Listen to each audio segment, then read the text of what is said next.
अस्सलाम वालेकुम, good morning, सुबह बखैर, क्या हाल है? कैसे हैं? अच्छा, आज प्रॉपरली सारे स्कूल वगैरह खुल चुके हैं। क्या रश वैसे था? खुल तो कल ही गए थे, लेकिन कुछ वालिदैन आपको पता है पहले दिन नहीं भेजते, या somehow कहीं ट्रैवल कर रहे होते हैं, सो आज जरा पूरा रश पड़ा हुआ है। या बट आई वुड एक्सपेक्ट कि मंडे से स्कूल खुल रहे होंगे तो मंडे से लोग जाएंगे, but why on a Tuesday? But क्योंकि आज जो रश था बाहर, तो अब ऐसा लगता है कि हमें लिटरली कोई आपको पता है कि एक तो वालिदैन को अपना सहन बनाने में वक्त लगता है, फिर बच्चों का रूटीन ठीक करने में वक्त लगता है। हाँ, सो हमने तो कल भेज दिया और बच्चे ज़ाहिर है बड़ी मुश्किल में गए हैं, क्योंकि अगर सर्दी की छुट्टियों में नानी के यहाँ गए हुए थे और वहाँ पे रूटीन बिल्कुल आउट हुई भी थी सारे कजिन्स के साथ, सो यू नो दोबारा फिर टाइम पे सोना, नानी है कि हाँ की रूटीन जो होती है वो दुनिया से अलग होती है, दुनिया से अलग होती है, आप बादशाह होते हैं so नानी के यहाँ। now the children are back as well and back to school as well, but yes it good would still take a few more days, perhaps good for the parents because the kids are now out of the way and in school जहाँ उन्हें होना चाहिए, but traffic का बुरा हाल था सुबह,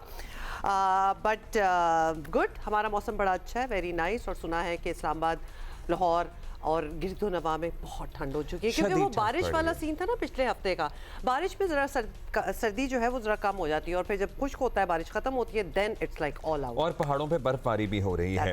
हमारा सियासी दर्जा हरारत भी बस कुछ मुतदिल सा ही है, जो है रेगुलर वही चल रहा है, थोड़ी नोक झोंक, मतलब अल्फाज, आपको क्या मजा नहीं आ रहा? यू वांट मोर, कोई गर्मा गर्मी है नहीं इस वक्त माहौल में, तो आए करते हैं। अब बस हम बताना ये चाहते हैं, नहीं जो हम खुद तो नहीं करेंगे, जो एग्जैक्ट सूरत हाल है वही आपको बताएंगे। हुकूमत और तहरीक इंसाफ के दरमियान मुज़ाकरात अब भी डेडलॉक का ही शिकार हैं। दोनों तरफ से बातचीत की सियासी अहमियत को तस्लीम भी किया जाता है, जमहूरी सोच रखने का तासुर भी दिया जाता है, लेकिन साथ ही साथ इतने अगर मगर साथ लगा दिए जाते हैं कि मिल बैठने की कोई सबील निकल नहीं पाती। बेसिकली अगर मगर कंडीशंस, तो बहुत सी कंडीशंस साथ अटैच हो जाती हैं, और कुछ तो बिल्कुल ही ऐसी कंडीशंस लगती हैं कि ताकि वो लगाई इसलिए गई है ताकि बातचीत ना हो। तहरीक इंसाफ अपनी पोजीशन से कुछ पीछे हटना तो ऑब्वियसली दरकिनार ये तक तस्लीम करने को तैयार नहीं है कि उसने कुछ गलत भी किया है, तो ऐसी बातें भी हो रही हैं। लेकिन पहले सुन लें सलमान अकरम राजा साहब की गुफ्तगू भी बड़ी मानी खेज थी, जिसमें उन्होंने कहा जी गौहर खान साहब ने जो बात की है वो ठीक नहीं की है। सुने क्या कह रहे थे। सुने फिर। बैरिस्टर गौहर साहब ने जब मीडिया से गुफ्तगू की तो उन्होंने ये कहा कि मुलाकात के लिए भीख मांगने के लिए हम भीख मांगने पर आ गए हैं, और इसमें दूसरों के साथ अपनों का भी हाथ है। नहीं, ये बिल्कुल पार्टी का मौक़िफ़ नहीं है। मैं समझता हूँ उन्होंने जल्दबाजी में एक बात कर दी। पार्टी की सतह पे हम इस बात की तरदीद कर चुके हैं। भीख का लफ्ज़ बिल्कुल गैर मुनासिब था। चेयरमैन है पार्टी के, और मतलब वो तो कोई पार्टी पोजीशन देंगे, लेकिन गलती हो जाती है किसी से नहीं, वो पार्टी पोजीशन हरगिज़ नहीं है। एक पॉलिटिकल कमेटी है इस पार्टी की, बहुत से ओहदेदारान हैं, ज़िम्मेदारान हैं, उन्होंने जो बात की वो पार्टी पॉलिसी हरगिज़ नहीं है। ना हम किसी हवाले से भीख मांग रहे हैं, ना हम जो है दीगर जो उन्होंने बातें की जिनकी तरफ आपने इशारा किया है वो पार्टी पॉलिसी नहीं है। कोई गलती नहीं हुई, पीटीआई से कोई ऐसी गलती नहीं हुई जिसकी वजह से मुलाकातें बंद हों या जो जवाज़ बनाया जा सके मुलाकातों की बंदिश का। तो ये जुमला मैं समझता हूँ एक गलत उनसे गुफ्तगू तभी होगी जब आप इमरान खान पर जो नाजायज़ एक कदगन लगाई गई है उस कदगन को हटाएंगे, तब बात आगे बढ़ सकती है। अच्छा, साथ ही आपको बता दें कि इमरान खान से आज फिर मुलाकातों का दिन है, मगर हुकूमत की तरफ से फिलहाल लचक दिखाने के कोई आसार दिखाई नहीं देते। और तो और बुशरा बीबी से भी किसी को मुलाकात की इजाज़त नहीं, बल्कि हुकूमत तो साफ कह चुकी है कि 8 फरवरी से पहले इमरान खान से किसी को मिलने नहीं दिया जाएगा। जेल वो आपकी पॉलिटिकल पार्टी का हेडक्वार्टर नहीं होती। अगर जेल में मुलाकातों के बाद आप एक सियासी तौर पे एक ऐसी मुलाकातें आपकी तवक्को हो कि शुरू हो जाएं, और उसके बाद जो आप वहाँ से ज़हर उगलें अपने इदारों के ख़िलाफ़, रियासत के ख़िलाफ़, इदारों के सरबराहों के ख़िलाफ़, एक ऐसा बयानिया जिससे मुल्क में आप आग लगाने की कोशिश करें, तो हुकूमत फिर ज़ाहिर है। तो इसका मतलब है 8 फरवरी तक उनकी मुलाकातें बंद ही रहेंगी। 8 फरवरी तक उनकी मुलाकातें बंद रहेंगी। सो अभी 8 फरवरी तक उनकी मुलाकातें बंद रहेंगी, ये सवाल हम करेंगे, हमें कोई मिलेगा तो कि why is this, you know, Why date is that a date which has been set? What's happening on the 8th of Feb? So What वज़ीर is Azam happening on the 8th of Feb? मैंने अभी इससे पहले हमारी team से भी यही discuss कर रहा था कि 8 फरवरी तक मुलाकातें missing बंद anything? रहें। सो प्लीज़ वरना आप हमें लिख हमें के बता दें। बताइएगा। जियो पाकिस्तान टीवी हमारा एक्स हैंडल है। वज़ीर आज़म शहबाज शरीफ ने पीटीआई को मुज़ाकरात की पेशकश की है, मगर हुकूमत की तरफ से एतमाद साजी के लिए भी ठोस इक़दामात नज़र नहीं आते। यहाँ तक कि कौमी असम्बली में अपोजिशन लीडर की तैनाती का मुतालबा तक नहीं माना जा रहा, और इस लिहाज से अपोजिशन की शिकायत जायज़ है। वैसे बिल्कुल जायज़ है, Opposition मतलब they are leader- going to decide ना कि हमारा लीडर कौन होगा। ज़ाहिर है स्पीकर को उनका ये मुतालबा तस्लीम करना चाहिए, लेकिन आमिर नहीं हो डोगर को पा रहा। जरा सुने। स्पीकर साहब से मेरी मुलाकात हुई है और मैंने उनसे अपना वो साहब का मुतालबा, जो तहरीक इंसाफ का मुतालबा है, वो दोहराया है कि आपके तमाम इतराज़ात हमने दूर कर दिए हैं। जो मुकदमात ज़ेरे समात थे अपोजिशन लीडर उमर अयूब साहब के हवाले से, वो सब विड्रॉ हो गए हैं। तो आप जल्द अज जल्द अपोजिशन लीडर की तैनाती का नोटिफिकेशन करें। और साथ उनको ये भी बताया कि इमरान खान साहब हमारे कायद का ये फैसला है, पूरी पार्लिमानी पार्टी का मुतफ़क्का फैसला है और 76 अरकान कौमी असम्बली ने दस्तखत करके आपको दिए हुए हैं। तो इसमें तहरीक इंसाफ और पार्लिमानी पार्टी महमूद खान अजहरी साहब के नाम पर मुकम्मल इत्तेफाक रखती है। हमारे तमाम अरकान असम्बली अपनी हर तरह की शनाख्त कराने के लिए तैयार हैं, हर तरह के प्रोसेस का हिस्सा बनने के लिए तैयार हैं, जो उन्होंने एप्लीकेशन स्पीकर साहब को गुजारी है।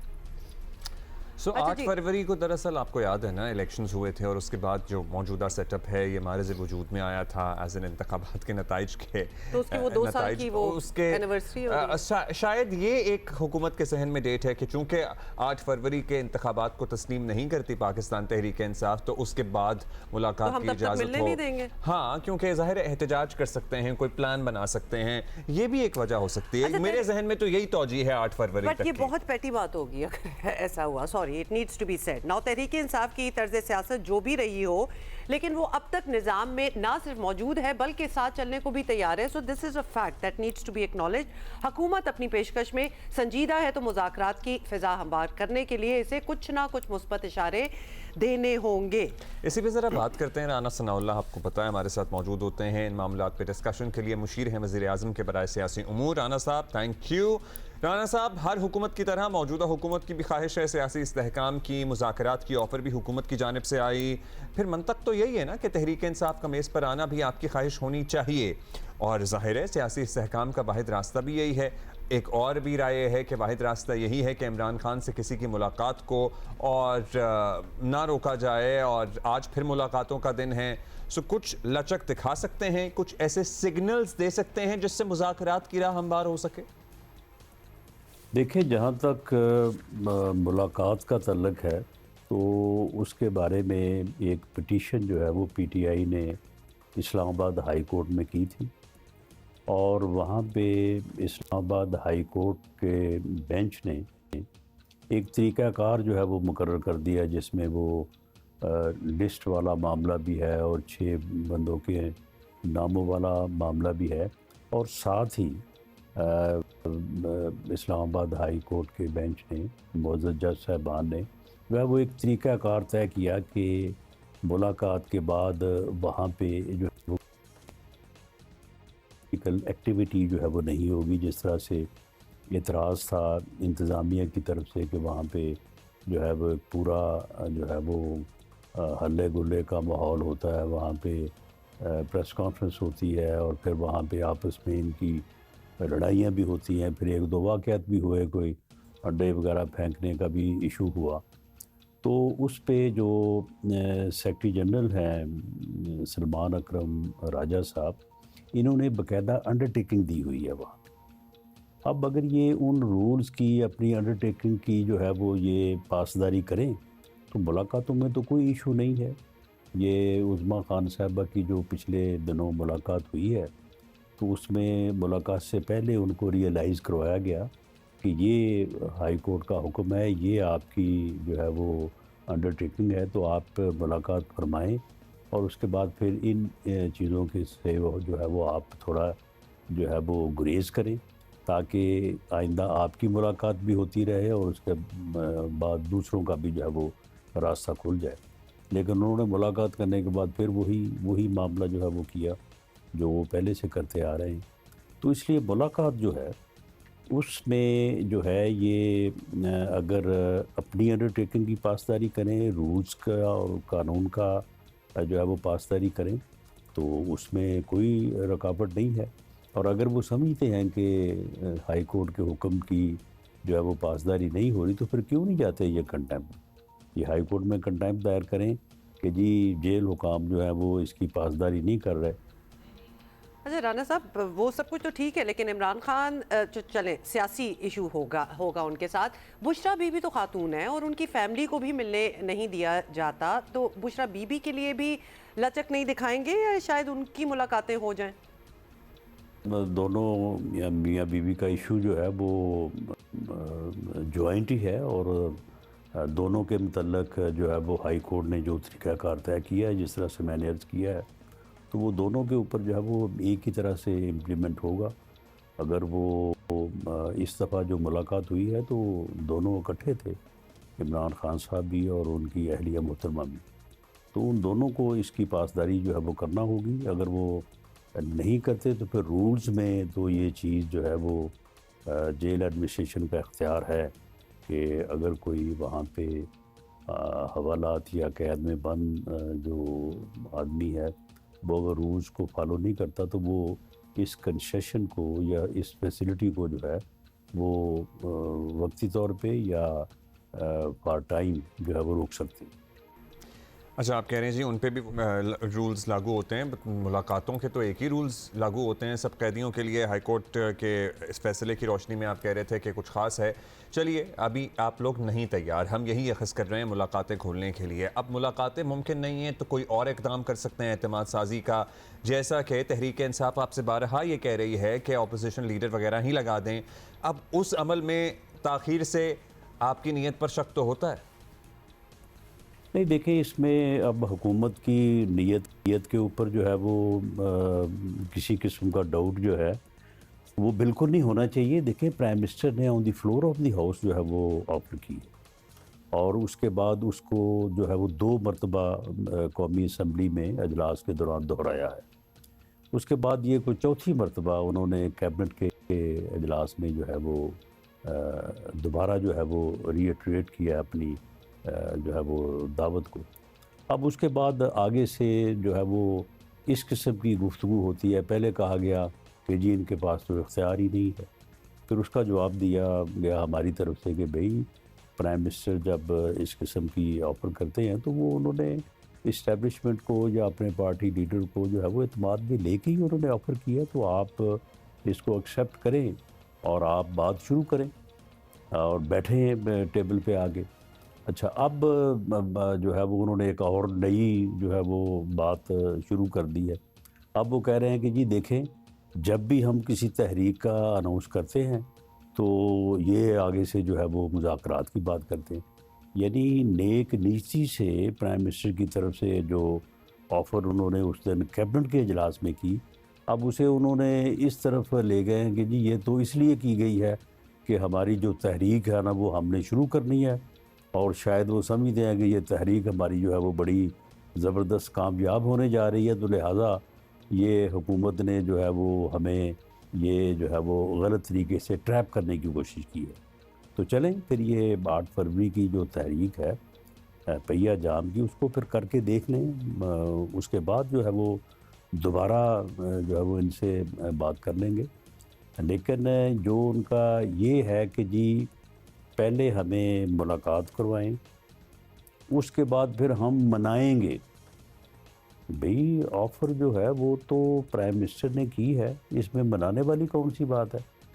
अगर इमरान खान साहब जो है वो मुलाकात नहीं चाहते, मुज़ाकरात नहीं चाहते, वो टेबल पे बैठना नहीं चाहते, जो कि हमें अंदाज़ा है कि वो नहीं चाहते, और ये काम उन्होंने सिर्फ जो है वो 11 से लेके 18 तक नहीं किया जब वो अपोजिशन में थे।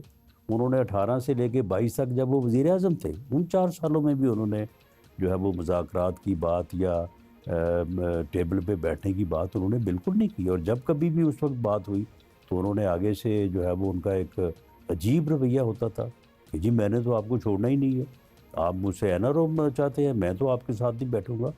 बल्कि वो जो पुलवामा के सिलसिला में मुलाकात हुई, मीटिंग हुई थी, उस मीटिंग में उस वक्त की अस्करी क़यादत और पूरी अपोजिशन 1.5 घंटा तक जो है वो वज़ीर-ए-आज़म इमरान खान साहब का इंतज़ार करती रही, और वो साथ कमरे में बैठे थे उस कमेटी रूम के, तो वो उठ के नहीं आए। उन्होंने कहा कि नहीं जी, मैं तो इनको ना मिलना चाहता हूँ, ना मैं इनके साथ जो है वो बात करना चाहता हूँ।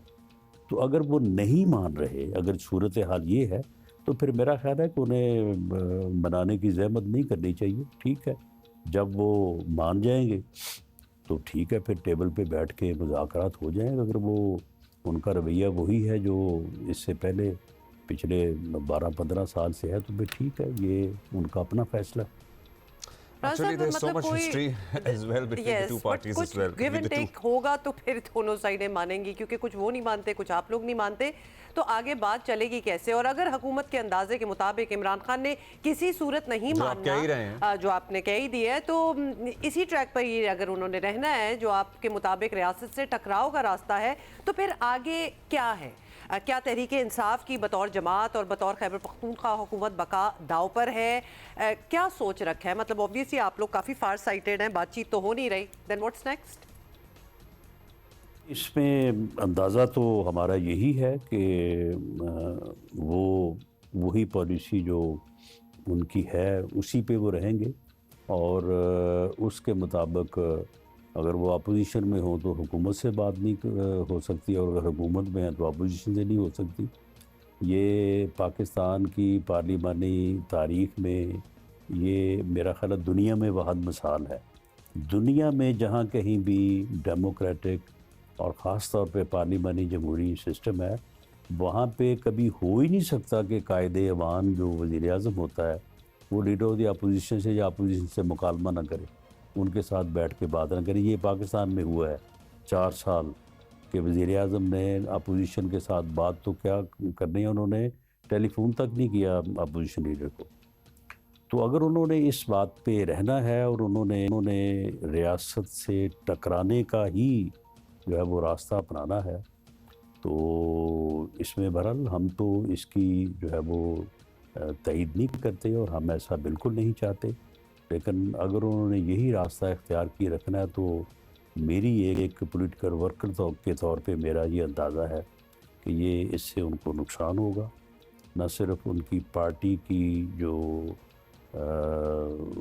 उनकी पॉपुलैरिटी या एग्जिस्टेंस जो है, और ख़ास तौर पे जो उनकी हुकूमत है खैबर पख्तूनख्वा में, बिल्कुल ये दोनों जो है वो एट स्टेक होंगी। और अगर उन्होंने रियासत के साथ टकराव की इसी पॉलिसी को जो है वो जारी रखा, तो उन्हें इसका नुकसान होगा। बहुत शुक्रिया आपका रोगर साहब। राना साहब हमारे साथ मौजूद थे और कह रहे थे कि जी यही पॉलिसी अगर जारी रखी पीटीआई ने तो उसका नुकसान होगा उन्हें। शब्बीर दोनों साइडों ने अगर यही पॉलिसीज जारी रखी तो ऑब्वियसली मुल्क का भी नुकसान होगा, जाहिर है इसमें। शब्बीर डार हमारे साथ मौजूद हैं। शब्बीर, बहुत शुक्रिया। शब्बीर, आज फिर दिन है मुलाकात का, क्या इम्कान है, क्या तैयारियां हैं, कौन कौन आएगा पाकिस्तान तहरीक इंसाफ की तरफ से? जी अब्दुल्ला, आज मंगल का दिन है और आज के दिन फैमिली और वकला की मुलाकात का दिन होता है। इस हवाले से गुज़श्ता रोज़ ही एक फ़हरिस्त जेल हुकाम को भेजी गई थी, चूँकि वकला की फ़हरिस्त भेजी जाती है, फैमिली की फ़हरिस्त नहीं भेजी जाती, क्योंकि फैमिली का पता है कि बानी पीटीआई की 3 बहनें आती हैं, और अगर बुशरा बीबी की फैमिली में से कोई आता है तो वो भी जेल पहुँच जाते हैं। बैरिस्टर गौहर खान साहब, सलमान अकरम राजा साहब, वकास रजा खान और दीगर 3 वकला की जो है वो फ़हरिस्त कल भेजी गई थी। आज अलीमा खान और उनकी बहनें भी मुलाकात के लिए अडियाला जेल आएंगी, और आज ये बताया गया है अलीमा खान की जानिब से कि आज अडियाला जेल के बाहर एक ख़त्म कुरान का एहतमाम किया गया है, सूरह यासीन का वर्द किया जाएगा, और वहाँ पर लोगों को दावत भी दी गई है। आज 1 बजे की कॉल है लोगों को वहां पहुंचने की, लेकिन मुलाकात होने का तो इम्कान हमें नजर नहीं आ रहा है, क्योंकि 2 दिसंबर को जो आखिरी मुलाकात हुई थी उज़्मा खान की, बानी पीटीआई की जो बहन है, उसके बाद जो सूरत हाल पैदा हुई है, और उसके बाद तो हमें नहीं लग रहा, और हुकूमती हलकों की जानिब से भी यही बताया जा रहा है कि मुलाकात किसी सूरत नहीं होगी जब तक जेल रूल्स पर अमल दर आमद नहीं होगा। और दिलचस्प बात यह है कि अब इन मुलाकातों के हवाले से पीटीआई के अंदर भी ये आवाजें आ रही है कि जो मुलाकातों की भीख मांगी जा रही या जो मुलाकातों में रुकावटें आ रही हैं, इसमें दूसरे लोगों के साथ साथ अपने लोगों की जो है वो भी उसमें शामिल है। बैरिस्टर गौहर ने कहा, जैसे सलमान अकरम राजा साहब ने डिनाई कर दिया, उन्होंने कहा जी उनकी अपनी जाती राय हो सकती है, उनको नहीं लगता या उन्हें नहीं महसूस होता कि पाकिस्तान तहरीक इंसाफ से कोई गलती हुई है, ये हो रही है। अच्छा, बुशरा बीबी की मुलाकातों का पूछ बुशरा बीबी के हवाले से भी, क्योंकि अभी राना साहब से हम बात कर रहे थे और कह रहे थे कि दोनों को ही मिलने की इजाजत अकॉर्डिंग टू कोर्ट जिस तरह भी होगा नहीं होगी। आप ये बताएं कि क्या उनकी फैमिली भी आती है उनसे मिलने के लिए, क्योंकि खान साहब के लिए तो ऑब्वियसली उनकी बहनें हैं, लीडर्स हैं पार्टी के, जिक्र भी हम करते रहते हैं। बुशरा बीबी के लिए कौन? उनके बच्चे, उनकी बहनें, कोई वो भी आते हैं मंगल के रोज ही? बुशरा बीबी की 2 बेटियां आती हैं, कभी एक आती हैं कभी दोनों आती हैं, और उनके वकील आते हैं, और उनकी एक भाभी है वो भी मुलाकात के लिए आती हैं। लेकिन चूंकि मुलाकातें बंद है और मुझे नहीं लगता उनकी भी कोई मुलाकात होगी। लेकिन बुशरा बीबी के हवाले से जो उनकी चीजें, जो उनके जो चूंकि सर्दियां आजकल, उनके गर्म कपड़े और हीटर और दीगर खुश्क मेवाजात गुज़श्ता मुलाकात पे भी आई थी, तो वो उनको डिलीवर की गई है। हमारी जेल हुकाम से बात भी हुई है और उनके वकला से भी बात हुई है, तो वो उनको दी गई हैं। लेकिन मुलाकात का इम्कान बुशरा बीबी के साथ भी हमें नजर नहीं आ रहा, जब तक जो हुकूमत की जानिब से कहा जा रहा है कि जब तक जेल मैनुअल और जेल रूल्स के तहत मुलाकात नहीं की जाएगी तब तक हम मुलाकात नहीं कराएंगे। लिहाजा अब मुलाकात का इम्कान तो कम शब्बीर, नजर आ रहा जाहिर है। है जेल रूल्स के तहत मुलाकात कराना जेल हुकाम की जिम्मेदारी होनी चाहिए कि जी जेल मैनुअल्स की या जेल रूल्स की खिलाफ वर्जी ना हो। इससे पहले जब डॉक्टर नौरीन से मुलाकात हुई थी और उसके बाद जाहिर है एक फिर पैगाम आया था, ट्वीट आया था, जो भी बातें आई थी उससे सूरत हाल काफ़ी ख़राब हो गई। क्या उस मुलाकात से पहले, क्योंकि यही बता रहे थे उस वक्त भी ज़राए कि तय हुआ था कि कोई बात नहीं की जाएगी, कोई पॉलिटिकल स्टेटमेंट नहीं दी जाएगी, वहां पे ब्रीच ऑफ ट्रस्ट हुआ, उसके बाद आपको लगता है आज सूरत हाल इतनी खराब हो गई है?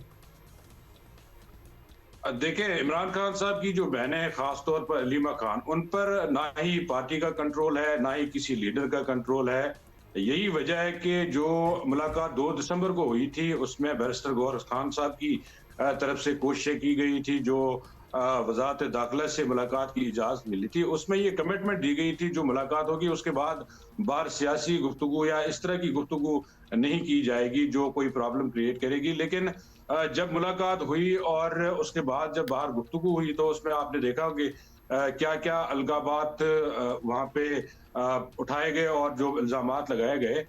लेकिन उसके बाद मेरी बैरिस्टर गौहर खान साहब से बात हुई, मैंने कहा जी आपकी अगर कमिटमेंट थी तो आपने कन्वे क्यों नहीं किया इमरान खान साहब की बहनों को? तो उन्होंने कहा कि हम उनको कन्वे नहीं करते, हमें ये अंदाजा होता है कि वो समझ जाएंगी, लेकिन जाहिर है वो नहीं समझती हैं इन चीज़ों को। अगर हम उनको बता भी दें कि ये कमिटमेंट हुई है, वो इसी तरह ये बात मीडिया पे बता देंगी तो हमारी जो है वो सुबकी होगी। लिहाजा ये जो आप कह रहे हैं ना कि जो आपस में जो अदम एतमाद है या आपस में एतबार नहीं है, तो ये चीजें पीटीआई के जो रहनुमा है वो भी समझते हैं। वो इसीलिए उनको सारी जो बातें हैं वो मुलाकात के हवाले से और मुज़ाकरात के हवाले से वो इमरान खान नहीं बताते। अगर वो उनका बेसिकली हम ये समझ रहे हैं कि अगर वो बता दें और उनको ये वार्न कर दें, क्योंकि इससे फिर बाकी जो फ्यूचर की मुलाकातें होती हैं उन पे बड़ा असर पड़ता है। मतलब वो फ्यूचर की मुलाकातें तो फिर अब हो ही नहीं रही। मगर बैरिस्टर गौहर ये कह रहे हैं कि अगर मैं ये बता देता कि हमारी कमिटमेंट हुई है कि आप आके कोई पॉलिटिकल बात नहीं करेंगी, तो वो मिनो ऑन ये बता देती मीडिया को कि कमिटमेंट हुई है इसलिए मैं बात नहीं करूंगी। तो ये बेहतर है, ये फिर भी बेहतर है कि एटलीस्ट मतलब ये कह देना कि वो डील होगी है कि नहीं बताएंगे। फाइनली शब्बीर, आप जाहिर है रहनुमाओं से मिलते हैं, वकला भी जाहिर है, इनके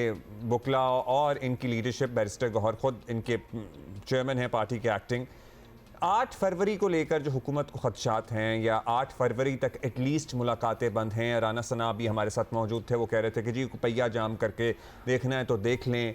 क्या ऐसा कोई पहिया जाम, कोई मूवमेंट, कोई एहतजाज, इसकी एक्चुअली तैयारी हो रही है? क्योंकि हाँ हमें पता है बेसिकली कोई एहतजाज का प्रोग्राम है तो बताएं। क्योंकि वज़ीर आला आप कराची आएंगे, इससे पहले लाहौर गए हैं, लेकिन क्या हासिल कर रहे हैं इससे?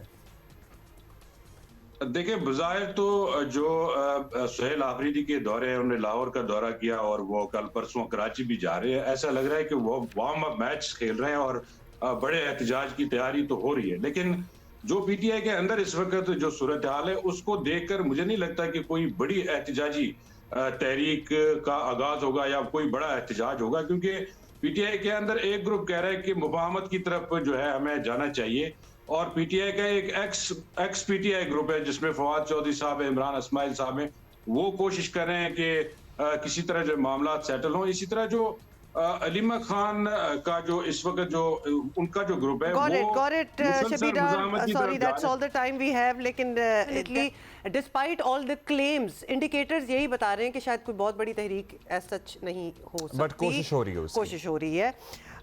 ओके, अभी हम ले रहे हैं एक छोटा सा ब्रेक, बाय द वे। लेकिन अच्छा अभी हैं हमारे शबीर हैं अभी जी। शबीर, कंप्लीट योर थॉट बताइएगा। अलीमा खान बता रहे थे आप कुछ कह रही हैं या इस बारे में पैगाम रसानी कर रही हैं, बताइएगा।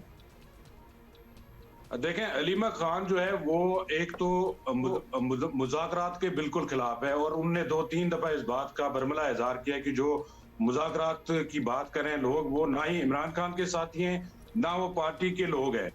इसी तरह जो सुहेल आफरीदी साहब का रवैया है वो भी मुज़ाकरात के हामी नहीं लग रहे। लिहाजा जो मुज़ाकरात की बात की जा रही है या जो मुफाहमत की बात की जा रही है उसमें तो बिल्कुल वाज़ेह तकसीम है।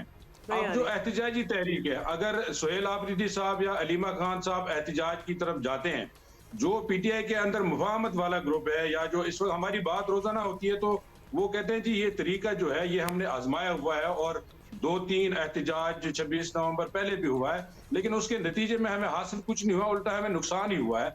लिहाजा हमें एहतजाज या किसी मुज़ाहमत के बजाय हमें अब बहुत टाइम हो गया, 2.5 साल हो गए, इमरान खान साहब जेल में हैं, उनको निकालने के लिए एक मुफाहमत का ही रास्ता बचा है। तो लिहाजा जो अलीमा खान का जो पॉइंट ऑफ व्यू है उसमें पार्टी में एक बड़ा मेजॉरिटी ऑफ द जो लीडर्स है वो इस बात के खिलाफ है, और वो चाहते हैं कि किसी तरह हुकूमत के साथ बैठकर मामलात को तय किया जाए और आगे बढ़ा जाए। लेकिन जाहिर है अलीमा खान का कंट्रीब्यूशन और जाहिर है वो है बड़े अरसे से है एक अलीमा खान साहब और कुछ उनके हामी, और एक बड़ा ग्रुप शबीर डार हमें बता रहे हैं कि इनकी सोच के मुखालिफ है और वो चाहते हैं कि मुफाहमत हो, बातचीत हो। लेकिन अलीमा खान साहिबा और उनके हामी नहीं चाहते कि कोई बातचीत हो, या उन्हें नहीं उम्मीद कि मुफाहमत से कोई बात बनेगी। मुज़ाहमत से ही वो समझते हैं कि काम बन सकेगा। अच्छा, we have been talking about the impact of social media on youngsters, और कुछ बड़े हमें एग्जांपल्स भी बड़े ही नेगेटिव मिल रहे हैं, not just from Pakistan, from around the world. और कुछ ना कुछ तो होना ही है। बहुत से मुल्क हैं वो कुछ उन्होंने ऐसे मेजर्स लिए हैं। ऑस्ट्रेलिया की हम पहले बात कर चुके हैं, यूरोपियन मुल्क भी हैं, यूरोपियन मुल्क भी इस पे सोच रहे हैं, actually seriously they are thinking about it. But Australia ने तो कर दिया ना, 16 साल से कम उम्र बच्चों को किसी भी किस्म का सोशल मीडिया प्लेटफॉर्म इस्तेमाल करने की इजाज़त नहीं है। तो नौजवानों में जी सोशल मीडिया के जिम्मेदाराना इस्तेमाल की बहस जो है वो बिल्कुल जोर पकड़ती जा रही है, और इस फोरम पे भी हम इस पे काफ़ी बात कर रहे हैं। रियासत से लेकर वालिदैन की सतह पर ये सोचा जा रहा है कि सोशल मीडिया के दुरुस्त इस्तेमाल के लिए कोई ना कोई गाइडलाइंस और रूल्स जो हैं वो तय करना बहुत ज़रूरी होगा। कम उम्र नौजवानों को सोशल मीडिया के नेगेटिव जो इम्पैक्ट है उससे बचाया जाए। अब जिस तरह आपने ऑस्ट्रेलिया का जिक्र किया, तो ऑस्ट्रेलिया समेत बाज़ यूरोपियन मुल्कों में क्यों कर रहे हैं? एक खास उम्र तक अब्दुल्ला सोशल मीडिया के इस्तेमाल से बच्चों को दूर रखने के लिए कानून साजी भी हो रही है। बिल्कुल हो चुकी है ऑस्ट्रेलिया में। तो पिछले दिनों बलूचिस्तान से कराची में दाखिल हुई एक बच्ची, एक टीनेज कम उम्र लड़की, जिसकी गिरफ्तारी के बाद ये इंकशाफ किया उसने कि वो एक सुसाइड बॉम्बर है, और किस तरह सोशल मीडिया के ज़रिए वो ट्रैप हुई, उसकी ब्रेन वॉशिंग हुई। इंस्टाग्राम पे कोई उसने पोस्ट लाइक की, वहाँ से कोई उसके इनबॉक्स में आया, और पूरी कहानी उस बच्ची ने थोड़ा सा याद दिलाने के लिए ये आप देखें। इसके बाद वज़ीर दाखिला सिंध ने भी प्रेस कॉन्फ्रेंस की, और उन्होंने भी बताया कि किस तरह दहशतगर्द बच्चों की ब्रेन वॉशिंग कर रहे हैं, उनकी जहन साजी कर रहे हैं और उनको कन्वर्ट कर रहे हैं। लिटरली रियासत मुखालिफ प्रोपेगेंडा जहर उनके जहनों में उडल रहे हैं। मुख्तलिफ हरबों के साथ सोशल मीडिया पर इनको कांटेक्ट किया, फिर अपने ग्रुप में उसको एक मखसूस ग्रुप था व्हाट्सएप का, उसमें इनको शामिल किया। टीनेज बच्ची है और यकीनन जो आजकल के ग्रोइंग चाइल्ड्स हैं हमारे, वो यकीनन उनकी जो जहन इतने पुख्ता नहीं होते, जिसकी वजह से जो स्कूल गोइंग चाइल्ड्स हैं या कॉलेज गोइंग चाइल्ड्स हैं वो मतलब बहुत इतनी जल्दी यंग माइंड्स होती हैं कि उनको कुछ बताओ तो, और उन बच्चों को कभी कभार ये लगता है कि हमें अटेंशन भी मिल रही है, तो वो माइल हो जाते हैं उस तरफ, और उनका कोई खास उस तरह कसूर भी नहीं अगर होता। ये जहर या प्रोपेगेंडा बच्चों के जहनों में उंडेला जा रहा है तो इसका तदारुक क्या हो सकता है? क्या इसको कानून साजी के जरिए हमें मैनेज करना पड़ेगा, टैकल करना पड़ेगा, या क्योंकि ये बच्चे स्कूल गोइंग बच्चे हैं, ये बच्ची पर्टिकुलरली केस इन पॉइंट, ये let's take this as an example and talk about it. Wajiha Qamar साहिबा ने हमें ज्वाइन किया, वजीर मुमलिकत तालीम है। वजीहा साहिबा, बड़ी कंसर्निंग ये बात है। अभी तो एक एग्जांपल जो है वो हमें शॉक कर रहा है, बट वी नो कि ऐसा होता है। सोशल मीडिया के जरिए एक कम उम्र बच्ची को इंगेज किया गया, उसे खुद कुछ हमला आवर बनाने की कोशिश की गई। दहशतगर्द जिस तरह के तरीके इस्तेमाल कर रहे हैं, हमारे बच्चे अब सोशल मीडिया पर कितने महफूज या ऑफ कोर्स क्लियरली गैर महफूज हैं? जी, बहुत शुक्रिया Humayun Abdullah for taking me on this show. देखिए, हमें ये बात करने से पहले, ये तो this is just one incident, और इससे पहले भी ऐसी मिसालें हमने देखी हैं कि ऐसे बच्चे बच्चियां जो ट्रैप हुए। देखिए, हमें ये नहीं भूलना चाहिए कि this is the age of information, ठीक है, और इंफॉर्मेशन वॉरफेयर जो है वो एक बाकायदा सब्जेक्ट है जिसको मिलिट्री एकेडमीज में भी पढ़ाया जाता है, और उसके ज़रिए कैसे साइऑप्स के ज़रिए जो साइकोलॉजिकल ऑपरेशंस हैं, कैसे इन इंफॉर्मेशन वॉरफेयर्स को लॉन्च किया जाता है, कैसे जहन साजी की जाती है, किस तरह से एक ऐसे ऑपरेशंस लॉन्च होते हैं कि हम अपने दुश्मन को हम कंफ्यूज करने के लिए अपनी मिरास पे फ़ख्र करने की बजाय हम उस पर शर्मिंदा होने लगते हैं। जैसे एक दाढ़ी का एक कॉन्सेप्ट कुछ अर्सा पहले ऐसे था कि वो एक सिंबल बन गया था टेरर का, और उसके साथ साथ हम अपनी जो आइडेंटिटी है उसके ऊपर हम फख्र महसूस ना करें, हम डीमोरलाइज फील करें। तो ये एक पूरी साइंस है जिसको एड्रेस करने के लिए सिर्फ कोई एक आइसोलेशन में कोई मैयर के हम कोई रेगुलेशन ले आए या हम कोई एक कानून बना दें, उससे ये नहीं होगा। एक होल ऑफ स्टेट इसके अंदर एक अप्रोच लेने की ज़रूरत है, जिसके ज़रिए हम ये देख सकें कि ये जो इन्फ्लुएंसर्स के जो ऑपरेशंस हैं और जिस तरह से ये हमारी नई नस्ल के अंदर ये इन्फिल्ट्रेट कर रहे हैं, ये आजकल की दुनिया में ये हमें याद रखना चाहिए कि हम जंगे वो जीतते हैं जिसमें हमारे नैरेटिव स्ट्रांग है, लेकिन यहाँ हमारी नई नस्ल को जिस तरह से निशाना बनाया जा रहा है, उसके लिए पॉलिटिकल अवेयरनेस के साथ साथ आपकी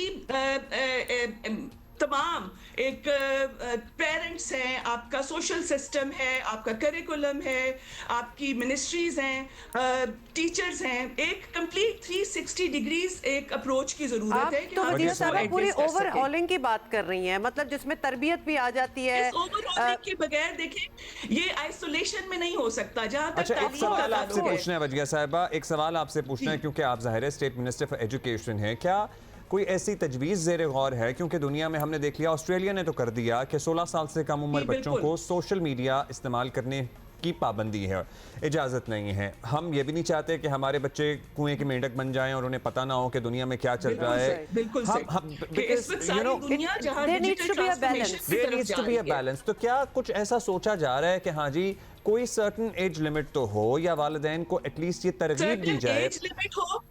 जी, मैं देखें, इस वक्त जो एजुकेशन मिनिस्ट्री स्पेसिफिकली, अगर मैं अपने मैंडेट और अपना उससे बात करूं, तो इस वक्त हम इंतहाई सीरियसली इसके ऊपर देखा जा रहा है कि एक ऐसी पॉलिसी बनने की ज़रूरत है जिसके अंदर जो बच्चे आपके जिस वक्त एक डिजिटलाइजेशन और पूरी दुनिया एक ग्लोबली जो इस वक्त बदलते तकाज़ों के साथ आपके बच्चे पीछे भी ना रह जाए, और उसके साथ साथ पेरेंटल कंट्रोल, उसके साथ साथ टीचर्स की तरफ से, स्कूल्स की तरफ से, और एक रेगुलेटरी अथॉरिटी एक ऐसी बनाने जाने की हम जहद पॉलिसी की ज़रूरत है कि जैसे आप वीडियो गेम्स के ज़रिए बच्चे इंगेज कर रहे हैं, उसके अलावा जो डिफरेंट सोशल मीडिया के प्लेटफॉर्म्स हैं उसको रेगुलेट करने की, और एक एज अप्रोप्रिएट अप्रोप्रिएट उनको एक्सेस देने की जरूरत है। गूगल के साथ मिलके भी हमने इसके ऊपर काम किया है कि सेफ स्पेसेस फॉर चिल्ड्रन, इसमें टीचर्स की ट्रेनिंग, बच्चों के लिए वर्कशॉप्स,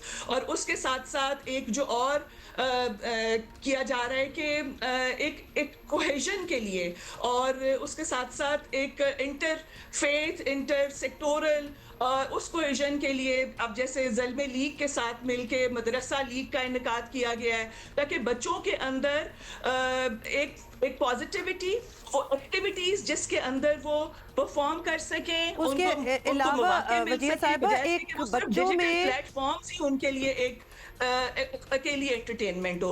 उसके साथ साथ देखें एक स्टेम फीड टिकटॉक के ऊपर पाकिस्तान ने जो लॉन्च की, that was a very positive initiative, जिसकी वजह से बच्चे, पाकिस्तान के बच्चे, दुनिया भर से सबसे ज्यादा जो नंबर था वो दैट वाज द पाकिस्तानी बच्चे कि जिन्होंने उसके ऊपर एंगेज किया। तो अच्छा वजीर साहिबा, इसमें थोड़ा सा बात ये है कि हम बाउंड्रीज नहीं है ना। अगर आप सोशल मीडिया, इंटरनेट वगैरह को देखें तो पूरी दुनिया से बच्चे एंगेज कर रहे हैं। इट्स नॉट एज इफ के यहीं अपने मोहल्ले के या अपने शहर के बच्चों को एंगेज कर रहे हो। Not even via games, there are so many platforms. मतलब अगर समझे कि आप म्यूजिकली इंक्लाइंड बच्चे हैं, कोई स्टेम्स में बच्चे इंक्लाइंड है, एंगेजमेंट तो फिर भी उनकी इर्द गिर्द से हो रही है, पूरी दुनिया से हो रही है। उसमें थोड़ा सा एक इंफीरियोरिटी कॉम्प्लेक्स भी आ जाता है। कभी कभार हमारे बच्चे इंफीरियोरिटी कॉम्प्लेक्स का भी शिकार हो जाते हैं। ये जो रिफॉर्म की अगर हम बात कर रहे हैं, एक एनालॉग स्टाइल में होना बहुत ज़रूरी है, which is actually starting from the books. मतलब 1, 2, 3 ग्रेड के बच्चे जिनको शायद वो एक्सेस सोशल मीडिया का ना हो जो हम टीनेजर्स से एक्सपेक्ट कर रहे हैं, वहाँ हमें जो है वो चेंज लाना पड़ेगा थ्रू आवर सिलेबस। आप ऑब्वियसली वजीर मुमलिकत तालीम है, इस वक्त काम हो रहा है। जी जी, ये बताइए। Through curriculum, through regulation, through access के आपको एज अप्रोप्रिएट, और उसके लिए मैं आपसे कंप्लीटली एग्री करती हूँ इसके ऊपर कि इसके ऊपर सबको मिल बैठ के एक इंतहाई जामिया पॉलिसी बनाने की ज़रूरत है कि इससे ज़्यादा हम और इंतज़ार नहीं कर सकते। अच्छा, इसके अलावा वजीर साहबा, एक ज़माने में आपको पता है पर्टिकुलरली पिछली हुकूमत में यकसा निसाब तालीम की बहुत बात हुई थी, काम भी हो रहा था, उस पर ज़ाहिर है काफ़ी डिबेट भी हुई है। हमने अपने ही प्रोग्राम में कितने इसमें सेगमेंट्स किए, बड़ी रिजर्वेशंस भी थी। ज़ाहिर है सूबों में डिफरेंट कल्चर्स भी हैं, हर सूबे की अपनी शनाख्त है, अपनी पहचान है, फिर डिफरेंट ज़बानें बोली जाती हैं। सो उस पर कुछ काम हो रहा है फेडरल की सतह पे कि हाँ जी, मोर और लेस कॉमन चीज़ें ज़्यादा हों हमारे थ्रू आउट द प्रोविंसेस, जो भी सिलेबस पढ़ाया जा रहा है उसमें? इसकी बहुत सख्त जरूरत है। असल में पिछले टर्न्योर में भी जो था that was a well meaning project, but implemented जो जिस तरह से उसको किया गया, इम्प्लीमेंट किया गया, वो कोई एक अच्छा तरीका नहीं था। और उसको एक डंडे के जोर पे इम्प्लीमेंट करने की बजाय जो डाइवर्सिटी है उसको सेलिब्रेट करना, जो आपके सूबों के अंदर जो उनके हीरोज हैं उनको उन सब, वो सिंध के हीरोज, पंजाब के भी हीरोज हैं, उनको सेलिब्रेट करने की ज़रूरत है। उस यही जो डाइवर्सिटी है ये हमारे कल्चर की खूबसूरती है, ये ज़बानें हमारे कल्चर की खूबसूरती हैं। तो एक कोहेजन के साथ साथ एक लेवल प्लेइंग फील्ड देना उन बच्चों को भी जो कि कोई कश्मीर के पहाड़ों में है, कोई बलूचिस्तान के सबर्ब्स में, और जब साउथ पंजाब और सिंध में एक लेवल प्लेइंग फील्ड देना उनको ज़रूरी।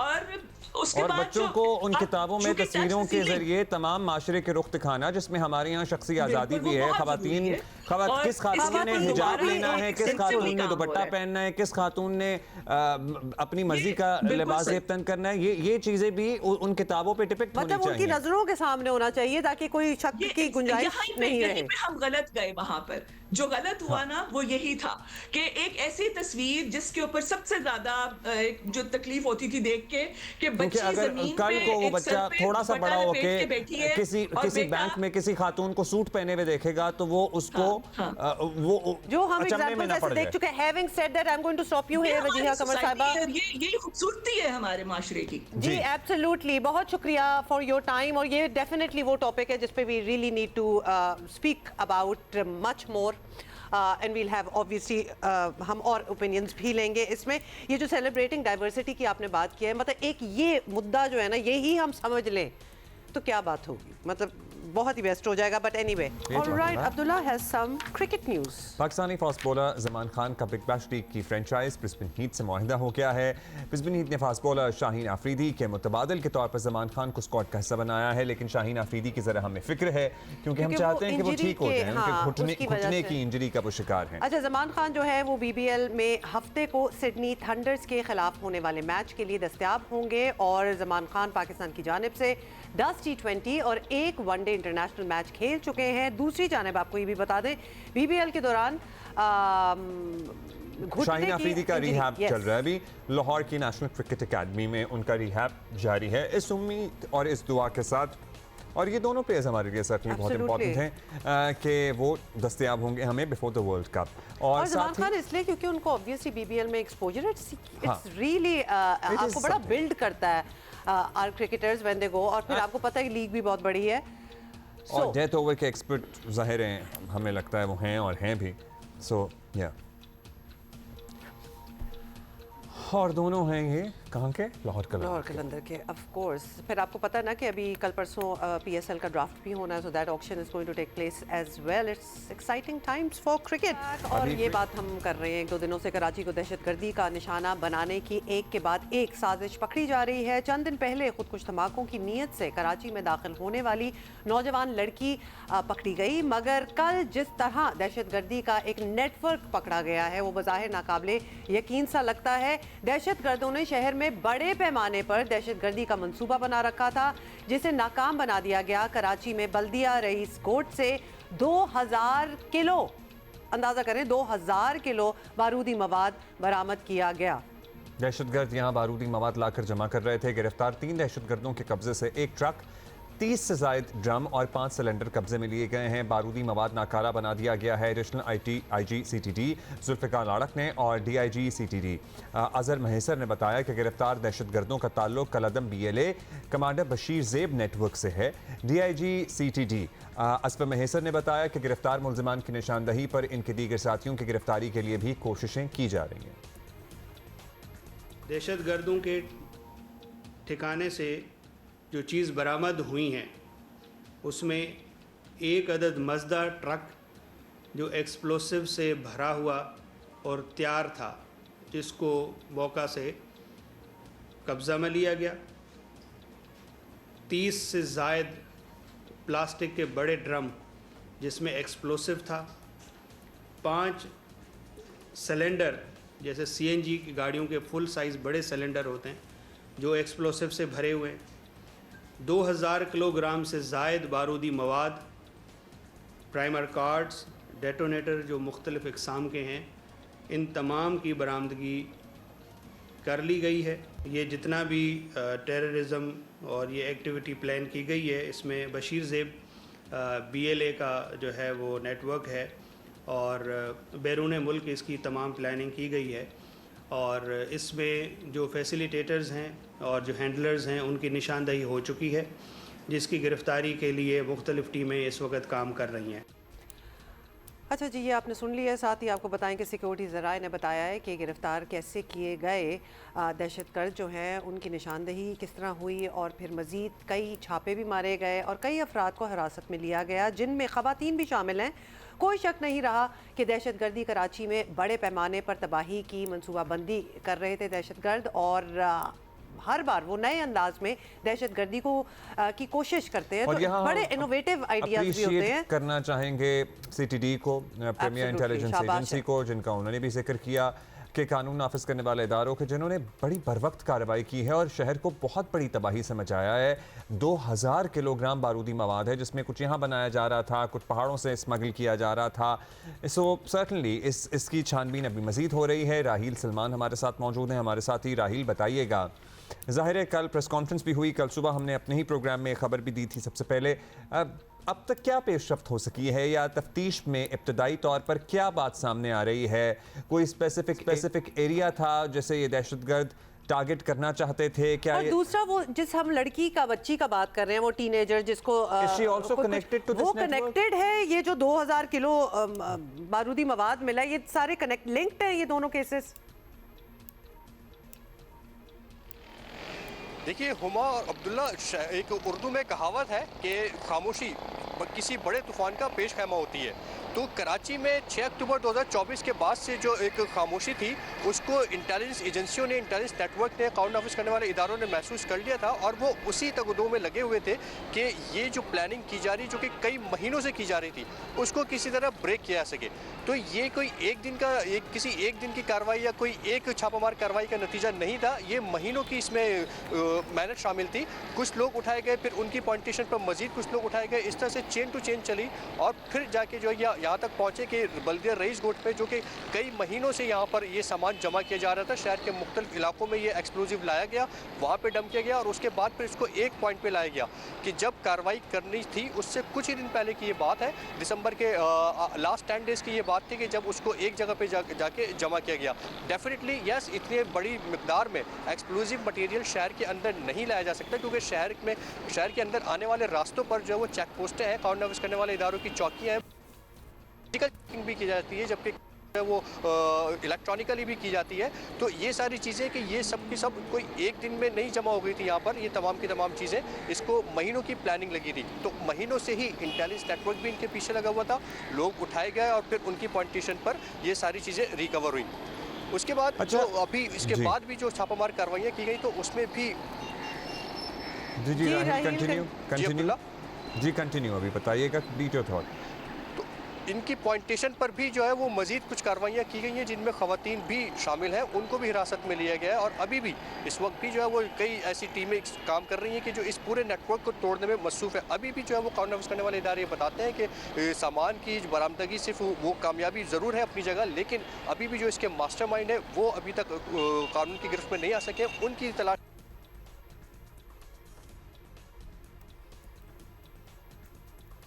अच्छा, we'll try to connect with Raheel again। जी, अच्छा, थोड़ी सी डिस्टॉर्शन है राहील, आप दिख नहीं पा रहे हैं, हम आपको हम दोबारा से रिकनेक्ट करते हैं, लेकिन टेलीफोन पे हम रिकनेक्ट करेंगे और आप बता रहे हैं हमें कि अभी भी जो मास्टरमाइंड हैं वो कानून की गिरफ्त से दूर हैं और छापे मारे जा रहे हैं, कार्रवाइयाँ की जा रही हैं।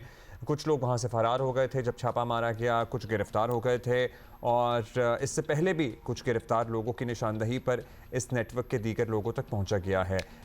2000 किलोग्राम बारूदी मवाद एक शहर में जमा करना, के अंदर मुख्तलिफ पॉइंट से इकट्ठा करना, उसमें ट्रांसपोर्ट भी इस्तेमाल हो रही है, जाहिर है रह भी रहे हैं, महीनों से रह रहे हैं, तो शायद फैमिली भी यहाँ रह रही है। ये हम आपको साथ विजुअल्स भी दिखा रहे हैं कि ये किस तरह लग रहे होंगे, मतलब ये ड्रम्स में किस तरह इन्होंने सिलेंडर्स जो हैं ये सब कुछ पकड़ा है। और इसमें हम ज़रूर ये कहना चाहते हैं कि इसमें पब्लिक की बड़ी रिस्पॉन्सिबिलिटी होती है कि अगर आप कुछ देखें, इस किस्म का कोई अनयूजुअल एक्टिविटी आप देख रहे हैं, you have to be a part of keeping your own city safe। अच्छा राहील, ये जो ड्रम जहाँ रखे गए हैं और हम ज़ाहिर कल से ही ये तस्वीरें वगैरह देख रहे हैं, ये कोई गोदाम है, ये कोई फैक्ट्री है अबैंडन्ड? और फिर ये किसका गोदाम है, किसकी फैक्ट्री है? मतलब वो भी तो एक स्पेस दी जा रही है ना, तो वो लिंक भी तो बनता है। देखिए, ये जो आउटस्कर्ट एरिया है कराची का बिल्कुल आखिरी इलाका, इसके बाद जो है वो बलुचिस्तान का इलाका हब स्टार्ट हो जाता है, रईस कोट बिल्कुल, और ये इसमें पहाड़ भी है, पहाड़ी इलाका भी है और बिल्कुल गोट टाइप एरिया है, डेवलप नहीं है किसी भी किस्म का और यहाँ पर बहुत ही कच्ची आबादी टाइप है। कुछ मकानात तो ऐसे भी है कि जो कई फासले पर है, बहुत दूर दूर बने हुए हैं। तो ये भी एक कंपाउंड एरिया था, एक बड़ा कंपाउंड एरिया था, उसमें 2-3 कमरे भी बने हुए थे। तो ये जो सामान मिला है उसमें कुछ सामान जो वो कमरे में रखा हुआ था, जबकि कुछ सामान जो वो बिल्कुल तैयार हालत में ट्रक के साथ रखा हुआ था और उसके में इवन के उसमें स्विचर भी लगा दिया गया था। तो ये बिल्कुल रेडी टू मूव था कि इसको सिर्फ जस्ट सपोज के हम कह सकते हैं कि कोई टारगेट की इतला मिलनी थी और उसके बाद फिर इसने सुसाइडल लेकर जो है ये ट्रक को लेकर चले जाना था। राहील, ये मालूम हो सका इब्तदाई तौर पर जो लोग पकड़े गए हैं उनसे कुछ पता लगी इन्फॉर्मेशन, किस चीज़ को या किस जगह को या क्या टारगेट था इनके जहन में? और इतना ज़्यादा मवाद है, मतलब इससे तो बहुत बड़ी तबाही आ सकती है। क्या इन्होंने ये थोड़े थोड़े वक्फे से इस्तेमाल करना था, कहीं कहीं क्या प्लान क्या था? What were the targets? देखिए, जो मुल्क दुश्मन अनासर हैं, एंटी स्टेट एलिमेंट, वो हमेशा कोशिश करते हैं, उनकी भरपूर कोशिश होती है कि मुल्क की बदनामी और मुल्क को जो है वो इकोनॉमिकली हिट करें। तो इस वक्त भी जो है मुल्क की मुआशी सरगर्मियों को ही हिट करना था। शहर की एक मारूफ तरीन इशारा है, वहाँ पे उन्होंने ये ब्लास्ट करना था और उससे डेफिनेटली बहुत बड़ी तबाही फैलती कि 2000 केजी अगर ये पड़ता, तो हमारी बात हुई कुछ एक्सपर्ट से और कॉन्डम्स करने वाले इदारों के अफसरान से, तो ये बताते हैं कि अगर ये इतना ही पूरा का पूरा मवाद, अगर ये एक्सप्लोजिव मटेरियल इसको एक्सप्लोड किया जाता तो 1.5 से 2 किलोमीटर के रेडियस में तबाही फैलती, जो कि एक बहुत बड़ी वारदात होती दहशतगर्दी की। तो यकीनन वो जितना मवाद है 2000 किलो कॉन्डम्स करने वाले इदारों की एक बहुत बड़ी। जी राहिल, अच्छा ये भी बताएं, और अगेन अगर आपने बता दिए, वो जो बच्ची पकड़ी है इन्होंने, जो कि पोटेंशियल एक खुदकुश हमला करने वाली थी, और ये जो रेड हुई है, इनमें कोई लिंक एस्टैब्लिश हुआ है आपस में? उसी की अभी तहक़ीक़ात जारी है कि उस लड़की का जो सुसाइडर थी, फीमेल सुसाइडर, उसका इस वाक़े से कोई लिंक है या नहीं, अभी इस बात की तहक़ीक़ात चल रही है। लेकिन उसका ताल्लुक भी उसी BLA से था, और उसको अभी तक जब वो जैसे कि उस वक्त भी प्रेस कॉन्फ्रेंस में बताया गया था कि उसको लीगल प्रोसीडिंग में नहीं डालेंगे, उसको रिहैब की तरफ लेके जाएंगे, और इसीलिए उसके अगेंस्ट कोई FIR भी लॉन्च नहीं की गई थी। और कोशिश यही की जा रही है कि इसमें कोई अगर लिंक बनता है तो फिर उसी हिसाब से उससे भी तहक़ीक़ात की जाए। मज़ीद प्रोग्राम में राहिल, ये यहाँ तक सामान कैसे पहुँचा, रूट क्या इस्तेमाल हो रहा था? मतलब हमारे जो आपने बताया कि जाहिर है शहर के अंदर दाखिल होने वाले रास्तों पर चेक पोस्टें भी हैं, स्नैप चेकिंग भी होती है, इतना सामान आ गया और यहाँ तक पहुँच भी गया? देखिए, कल भी हुक्काम ने अपनी प्रेस कॉन्फ्रेंस में बताया था कि ये बैरून मुल्क से बलूचिस्तान पहुंचा और बलूचिस्तान से फिर मुख्तलिफ रास्तों के ज़रिए ये यहाँ पे कराची में आया। देखिए, बलूचिस्तान से आने वाला रास्ता जो मेन रास्ता है वो हब चौकी है।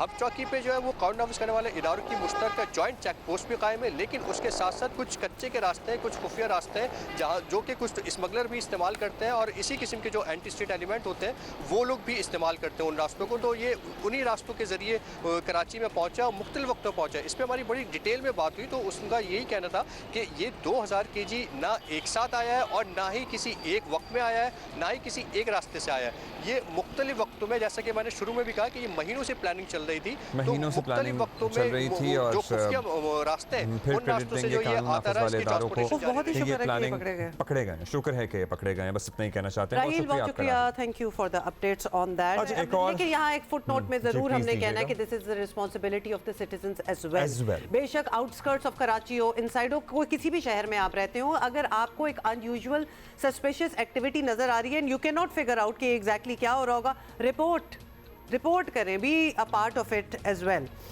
अच्छा, अभी आगे बढ़ेंगे और आपको पता है दुनिया इसी पे बात कर रही है। वेनेजुएला पर अमरीकी हमले को एक न्यू वर्ल्ड ऑर्डर के तौर पर देखा जा रहा है। अमरीकी सदर डोनाल्ड ट्रंप ना सिर्फ अमरीकी हमले का दिफा कर रहे हैं, बल्कि दीगर ममालिक पर चढ़ाई का पूरी लिस्ट एक उन्होंने बयान कर दी है। कल उन्होंने साफ कहा कि वेनेजुएला को अब अमेरिका चलाएगा। ये रुक जाएं, ये टर्म कितना ऑफ लगता है ना कि अब चलाएगा, अमेरिका चलाएगा किसी और मुल्क पे हमला करके, what ever there reasons might be. तो ये ऐसा लगना स्टार्ट हो गया। मतलब एक सवाल तो बनता है कि अमेरिका क्या कॉलोनाइजेशन की तरफ जा रहा है? मतलब अगर वो एक लिस्ट उन्होंने बनाई हुई है, एक को उन्होंने पहले ही कह दिया कि अब हम चलाएंगे, फिर वो मैक्सिको की बात कर रहे हैं, फिर वो क्यूबा के बारे में भी बात कर रहे हैं, तो ये कॉलोनाइजेशन टाइप ही आपको फिर यादें आ जाती है ना, क्योंकि ये पहले हो चुका है। दुनिया क्या हम समझें कि 19वीं सदी की तरह एक बार फिर नौआबादियाती निज़ाम की तरफ जाएगी? क्या दुनिया की शक्ल एक बार फिर तब्दील होने जा रही है? चीन, रूस, ईरान की भी उन्होंने बात की थी by the way. Colombia, Spain, Mexico समेत दुनिया के बेशतर ममालिक अमरीकी हमले को नाकाबिल कबूल करार दे रहे हैं। खित्ते में अपने मफादात के तहफ़्फ़ुज़ का आज़म ज़ाहिर कर रहे हैं। क्यूबा की हुकूमत ने वेनेजुएला पर हमले में अपने 32 शहरियों की हलाकत की तस्दीक की है। अमरीकी कार्रवाई को मुजरिमाना करार दिया है। इन हालात में ऐसे खदशात का इजहार भी किया जा रहा है कि अमरीका के दीगर ममालिक पर मुमकिना हमलों से तीसरी आलमी जंग छिड़ने का इम्कान है। मतलब इसको मुस्तरद तो बिल्कुल नहीं किया जा सकता, because where are they going? या तो बिल्कुल अपना स्टांस क्लियर करें कि क्या मकसद क्या है। इंटरनेशनल कम्युनिटी के लिए ज़्यादा तशवीशनाक बात यह है कि सदर ट्रंप वेनेजुएला तक रुकते दिखाई नहीं दे रहे, और नेचुरली स्टेटमेंट्स भी ऐसी आ रही हैं कि रुकने के कोई इरादे नहीं हैं। ट्रंप ने कल वेनेजुएला की अबूरी सदर जो हैं उनको भी खबरदार करते हुए कहा है कि अगर डेल्सी उनका नाम है दुरुस्त कदम नहीं उठाएंगी तो उन्हें निकोलस मदुरो से भी ज़्यादा भारी कीमत चुकाना पड़ेगी। तो लिहाजा उनको भी बता दिया कि तुम भी चुका जाओ, बिकॉज ऑब्वियसली जब इन्होंने ये कहा है कि हम चलाएंगे, तो फिर क्या बनता है कि उनकी जो इस वक्त सारी हुकूमत है वो क्या कर रही है? हम ये देखें कि अभी कुछ दिन पहले तक सदर ट्रंप किस तरह अमन की बात कर रहे थे, जंगे ख़त्म कराने की बात कर रहे थे, और एक बिल्कुल फ्लिप साइड उनकी देखने को मिल रही है हमें। 180 डिग्री का टर्न है जहां वो, and to be honest that should not surprise us. ये जरा सुने, मुख्तलिफ ममालिक पर चढ़ाई की बात कर रहे हैं, सुने। तो वो जिस फ्लिप की हम बात कर रहे थे वो आपने खुद देख ही ही लिया। सुन लिया होगा। डॉक्टर मलिहा लोधी साहिबा ने हमें ज्वाइन किया है, सीनियर सिफारतकार है। डॉक्टर साहिबा, ये हम समझना चाह रहे हैं कि इधर ये बात जा किधर रही है। अमेरिका ने वेनेजुएला के साथ जो किया और फिर सदर मडोरो को अमेरिका में लाने और अदालत में पेश करने का एक पब्लिक डिस्प्ले हुआ, ये सरप्राइजिंग लगा है आपको या फिर दिस वाज एक्सपेक्टेड? अमेरिका का जो हमला था वेनेजुएला में, मेरा ख्याल है उसकी इंडिकेशन पहले से आ रही थी, बिकॉज काफ़ी अरसे से अमेरिका की तरफ से प्रेशर डाला जा रहा था वेनेजुएला के सदर पे। और फिर ट्रंप इंतज़ामिया की नेशनल सिक्योरिटी स्ट्रेटजी जो उन्होंने शाया की कुछ अर्सा पहले, बल्कि हाल ही में, उसमें तो क्लियरली ये दिया है कि भाई एक गोल अमेरिका का ये होगा कि जो वेस्टर्न हेमिस्फेयर है, जिसमें कि ज़ाहिर है वेनेजुएला वेस्टर्न हेमिस्फेयर में है, अमेरिका का जो बैकयार्ड समझा जाता है, वहाँ पर सिर्फ अमेरिका की ही चलेगी और अमेरिका अपनी डोमिनेंस वहाँ इस्टेब्लिश करेगा। तो ये ज़ाहिर है ये जो हमला हुआ है, फिर उस कॉन्टेक्स्ट में हमें देखना चाहिए है कि जो इनकी स्ट्रैटेजी अब है अमेरिका की, सदर ट्रंप की, वो तो यही है कि इस पूरे हेमिस्फेयर में अमेरिका की हेजेमनी जो है, अमेरिका की डोमिनेंस जो है वो इस्टेब्लिश करें, और कोई भी वहाँ अगर कोई लीडर है जो अमेरिका की बात ना माने या इंडिपेंडेंट हो तो उसको बरतरफ कर दिया जाए। देखिए, रेजीम चेंज अब मेरा ख्याल है अमेरिका की खुल्लम खुल्ला पॉलिसी हो गई है। खुल्लम खुला ये पॉलिसी है तो वेनेजुएला का मुस्तकबिल तो चलें जो भी हो वक्त बताएगा। ट्रंप साहब दीगर ममालिक को भी ऐसी ही धमकियां दे रहे हैं। अब ट्रंप की रिवायत यही रही तो वो धमकियों पर अमल दरामद भी आपको करते हुए नज़र आ रहे हैं। आपको लगता है कि इसके बाद मैक्सिको का नंबर आ सकता है, कोलंबिया वगैरह, और ईरान को भी लपेट रहे हैं साथ साथ इस गुफ्तगू में?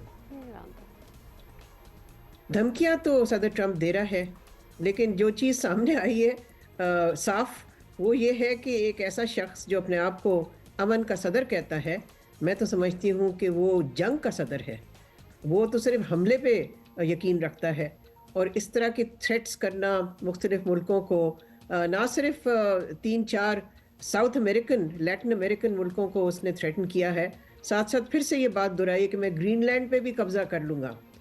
तो देखें, इस सारी सूरत हाल में क्लियर है कि अमेरिका इस वक्त बिल्कुल धज्जियाँ उड़ा रहा है इंटरनेशनल लॉ का, इंटरनेशनल रूल्स का, और वो ये दिखा रहा है दुनिया को कि मैं किसी चीज़ को मानने को तैयार नहीं, मैं जो चाहता हूँ वही करूँगा। लेकिन ये जो भी कुछ एक्शंस ले रहा है अमेरिका, उसका ज़ाहिर है ब्लो बैक तो होगा। देखें, रेजीम चेंज कहाँ नहीं की उन्होंने, कितनी जगह की उन्होंने, उसके नताइज क्या निकले अमेरिका के लिए? ख़राब निकले ना। इराक़ देख लें, अफ़गानिस्तान देख लें, लिबिया देख लें, हर जगह यहाँ इन्होंने रेजीम चेंज की ना, लेकिन उसका फ़ायदा क्या हुआ अमेरिका को? कोई हुआ फ़ायदा? नहीं, नुकसान हुआ। तो मैं समझती हूँ एक रेकलेस कोर्स पे सदर ट्रंप जो है, he is embarked upon a reckless course which will be very very dangerous, not just for the world but for America itself. Reckless तो डेफिनेटली है, बस वो हमें डर ये है कि सारे आपस में एक दूसरे को देख के ये करना ना शुरू कर दें, क्योंकि अमेरिका जिस तरह से दोबारा कलोनियलिज्म जैसे काम कर रहा है, ये 60-70 साल पुरानी वाली एक्सरसाइज हमें लग रही है। ऐसी रिवायत को वापस लाया गया तो क्या दीगर आलमी पावर्स भी ऐसा सब कुछ कर सकती हैं? मतलब if you can't stop them join them वाली बात भी हो सकती है। कहाँ, आपको क्या लगता है डॉक्टर मलिहा, के बात कहाँ जाके रुकेगी? पहले तो ये कि ये अमेरिका की पुरानी आदत है, रिवायत है, और साउथ अमेरिका में तो उन्होंने बार बार 40 के करीब उन्होंने इंटरवेंशंस किए हैं पिछले 1 सेंचुरी में। मुख्तलिफ मुल्कों में उन्होंने लीडर्स को असैसिनेट किया, मुख्तलिफ मुल्कों में उन्होंने हुकूमतों को बरतरफ किया। तो ये उस लिहाज से कोई नई चीज़ नहीं है, लेकिन बहुत ही अफसोसनाक चीज़ है। अब ये बात कि इससे एक बहुत ही ख़तरनाक प्रेसिडेंट कायम होता है, मैं समझती हूँ कि बाकी मुल्क ऐसे नहीं एक्ट करते जिस तरह अमेरिका ने किया। हाँ, रूस ने ज़रूर यूक्रेन पे हमला किया, इन्वेड किया, लेकिन मैं समझती हूँ कि ये अमेरिका की खसूसियत लगती है कि वो हर जगह अटैक करते हैं, हमला करते हैं। मुसलमान मुल्कों में भी उन्होंने देखें कितनी दफ़ा हमले किए हैं। अब ईरान पे भी कह रहे हैं जी सदर ट्रंप कि उनको वही थ्रेट्स दे रहे हैं, और इज़राइल के प्राइम मिनिस्टर नेतन्याहू ने भी कहा है कि जी हमारे साथ मिलके फिर से हमला करते हैं। ईरान पे ताकि उनकी मिसाइल कैपेबिलिटी तबाह हो। तो इस सारी सूरत हाल से यस एक प्रेसिडेंट तो होता है क्रिएट, मगर इसका ये मतलब नहीं कि बाकी मुल्क भी अमेरिका की नकल करेंगे। बहुत शुक्रिया डॉक्टर मलिहा लोधी साहिबा। डॉक्टर साहब, But yes, the world is, you know, looking at the scenario कि क्या हो रहा है और क्या होता है। बहुत सारी बातें हैं, फिर ज़ाहिर तेल के ज़खायर तो हैं ही, फिर पेट्रो डॉलर इकॉनमी है। अच्छा, let's take another perspective. Abdul Basit साहब ने हमें थोड़ी देर बाद हमें ज्वाइन करेंगे, सीनियर सफारतकार हैं। वो बताएं कि बांग्लादेश और इंडिया के दरमियान क्रिकेट के मामले पर एक टेंशन हुई है, कशीदगी मजीद बढ़ती जा रही है। उधर कल से पाकिस्तान और श्रीलंका के दरमियान 3 T20 मैचेस की सीरीज भी शुरू हो रही है। So a lot of cricket happening, और अगले महीने होने वाले वर्ल्ड T20 को जहन में रखते हुए पाक श्रीलंका सीरीज को कौमी टीम के लिए इंतहाई अहम समझा जा रहा है। और बांग्लादेश भारत की बात करें तो बांग्लादेश किसी तरह भी भारतीय प्रेशर में आने को तैयार नहीं है और लग भी नहीं रहा कि उस पर आने वाले हैं। सो इसी पे बात कर लेते हैं। सीनियर स्पोर्ट्स जर्नलिस्ट याया हुसैनी हमारे साथ मौजूद हैं। याया भाई, क्या चल रहा है उस फ्रंट पे, बताइएगा क्या खबर है लेटेस्ट? इंडिया बांग्लादेश वाली बात पे पहले बात कर लेते हैं। याया, देखिए अब्दुल्ला, इसमें भारतीय क्रिकेट बोर्ड को भारतीय हुकूमत ने मुश्किल में डाल दिया है और एशिया कप से ये ड्रामा चल रहा है। और वो कहते हैं ना कि ना सामने आ रहे हैं ना छुप रहे हैं, और जो कुछ भारतीय हुकूमत की सतह पर हो रहा है उससे भारतीय क्रिकेट बोर्ड जो है उसकी आलमी सतह पर जगहसाई हो रही है। अब ये जो मुस्तफिजुर रहमान का मामला है, ये बुनियादी तौर पर बहुत ट्रिकी सिचुएशन है। इतनी आसानी के साथ बांग्लादेश भारत जाने से मना कर नहीं सकता। उसको पूरी बैकिंग चाहिए अपनी हुकूमत की, और हुकूमत जो है वो सिंपल इस ग्राउंड पर जाए कि अगर हमारा एक सिंगल प्लेयर भारत में साउंड एंड सिक्योर नहीं है और वहाँ की इंतहा पसंद सोच की वजह से शाहरुख खान की कोलकाता नाइट राइडर उसको आउट कर रही है, तो हम अपनी पूरी टीम को भारत खेलने के लिए कैसे भेज सकते हैं? यही एक वाहिद रास्ता है बांग्लादेश की हुकूमत के लिए। ये बात बांग्लादेश क्रिकेट बोर्ड के मामले पे नहीं है, क्योंकि अगर आपको याद हो last year Pakistan cricket board ने भी स्टांस लिया था और हुकूमत ने मुकम्मल तौर पर उनको बैक किया था। सैयद मोहसिन रजा नकवी साहब की क़यादत में पाकिस्तान क्रिकेट बोर्ड का स्टांस बहुत वाज़ेह था, अगर आप नहीं आएंगे तो हम भी नहीं जाएंगे, और फिर इंटरनेशनल क्रिकेट काउंसिल को घुटने टेकने पड़े थे। बांग्लादेश अगर इस तरह निकलने की कोशिश करेगा इंटरनेशनल क्रिकेट काउंसिल के टूर्नामेंट से, तो ICC को कोई नुकसान नहीं होने वाला, कोई टीवी राइट्स का मामला खटाई में नहीं पड़ने वाला। दुनिया को पता है इंग्लैंड, ऑस्ट्रेलिया, बांग्लादेश, इंडिया के मैच से पैसे नहीं जनरेट होंगे। सिर्फ पाकिस्तान और भारत का जो मैच है, चाहे वो एशिया की सतह पर हो चाहे वो ICC की सतह पर हो, ये इंपॉर्टेंट मैच है।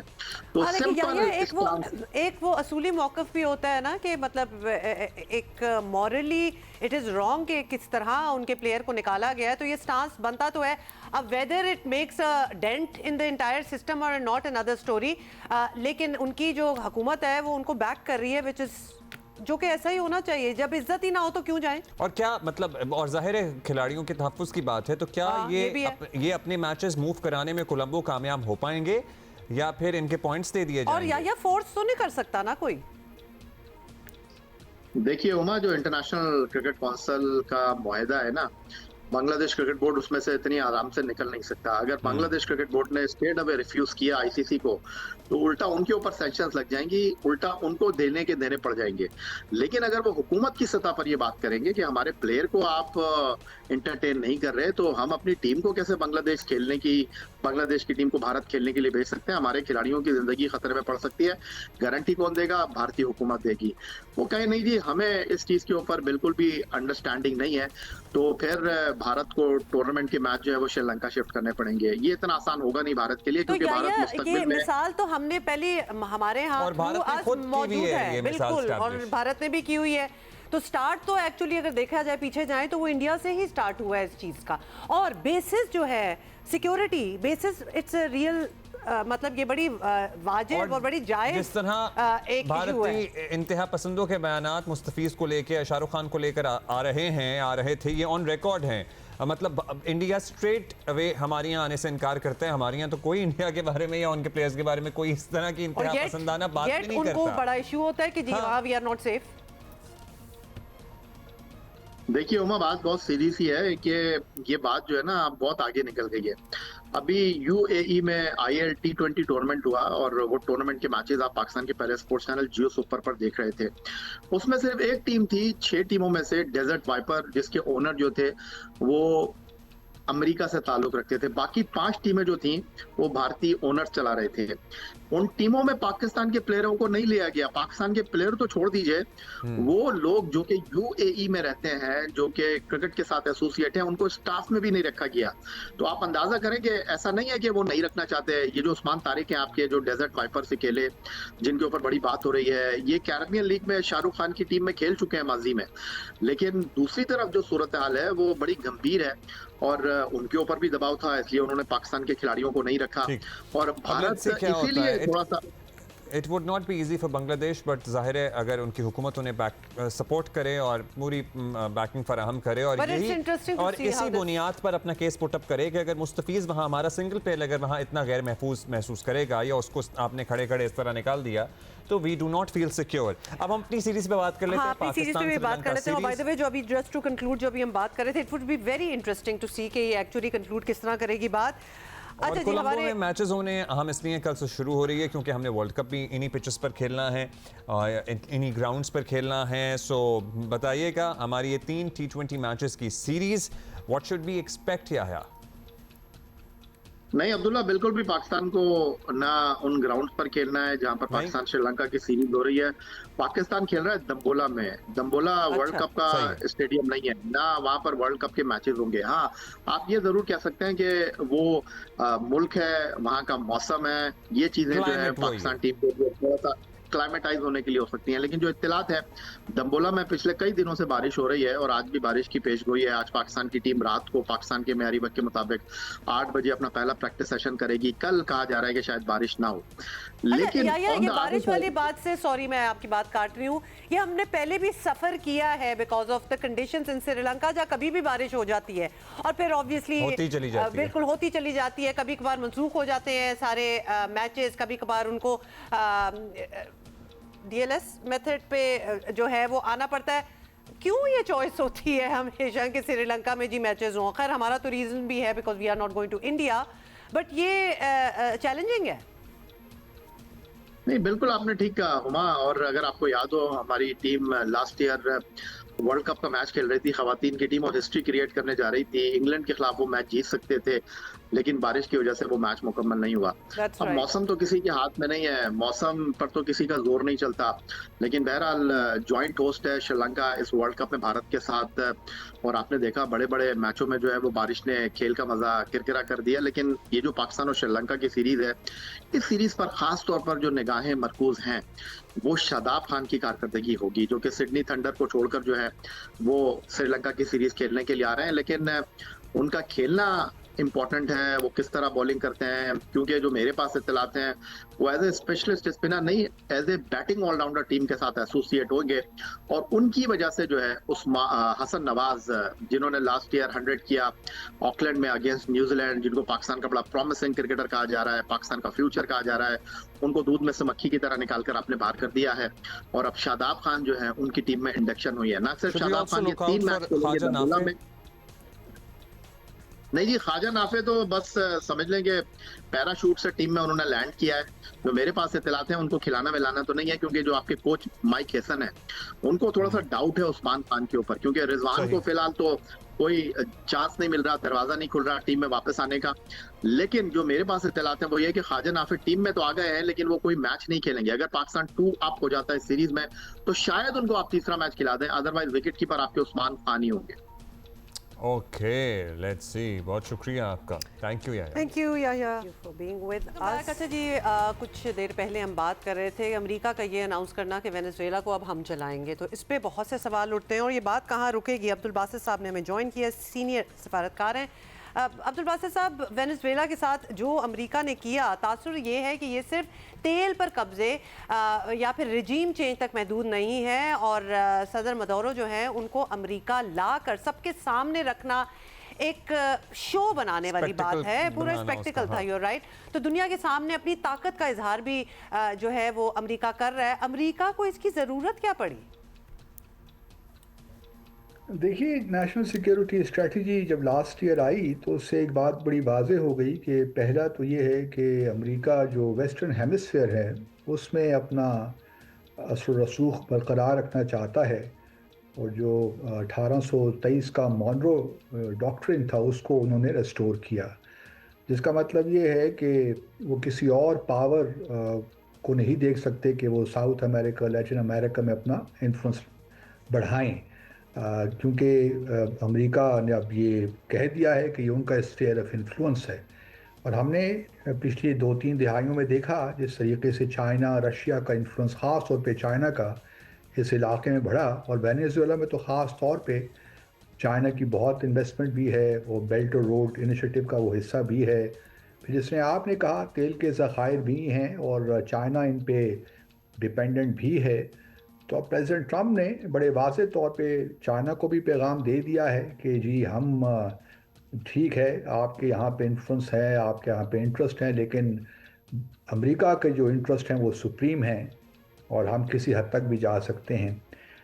तो जहाँ तक इस बात का ताल्लुक है कि दुनिया को सिग्नल करने की बात है, यकीनन वो भी एक पहलू है जहाँ ऑयल का मामला है। वेनेजुएला में दुनिया के सबसे बड़े ज़खायर हैं तेल के, और 1970s में इनको नेशनलाइज कर लिया गया था। उस वक्त अमेरिकन कंपनीज यहाँ पे इन्वॉल्व थी, लेकिन जो है बिल्कुल ये एक सुप्रीमेसी की दौड़ है दुनिया में, और अमेरिका चूंकि इस वक्त देख रहा है कि चाइना बहुत तेजी के साथ आगे। अब्दुल बासित साहब, अब जो कुछ हो रहा है दुनिया उस और पर कुछ करे ना करे, शायद ज़्यादा कुछ करना मुमकिन भी नहीं होगा, लेकिन मुस्तकबिल में अमेरिका या अमेरिका तो पूरी फहरिस्त ऑलरेडी दे रहा है ना, या कोई और मुल्क इस तरह से फिर किसी भी मुल्क के खिलाफ कार्रवाई कर सकता है, किसी भी हुकूमत को ओवरथ्रो कर सकता है।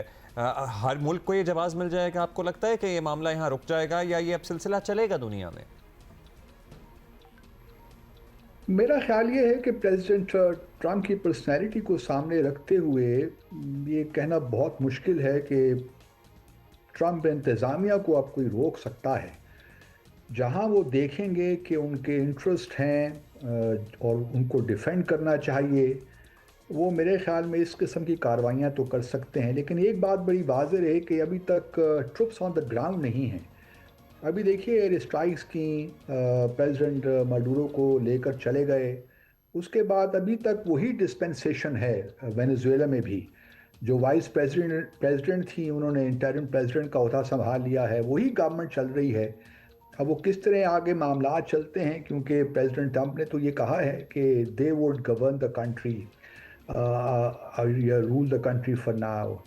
लेकिन अब किस तरह ये आगे क्या डिस्पेंसेशन होती है, क्या अरेंजमेंट वर्कआउट करते हैं वेनेजुएला और अमेरिका, ये देखने वाली बात होगी। लेकिन जहाँ तक मुझे लगता है कि अगले मिड टर्म इलेक्शन से पहले अमेरिका में जो इस साल नवंबर में होंगे, उससे पहले क्योंकि कांग्रेस में भी अगर आप देखिए तो बहुत एहतजाज हो रहा है कि ये कांग्रेस की अप्रूवल के बगैर ये एक्शन हो नहीं सकता था और ये गैर कानूनी है।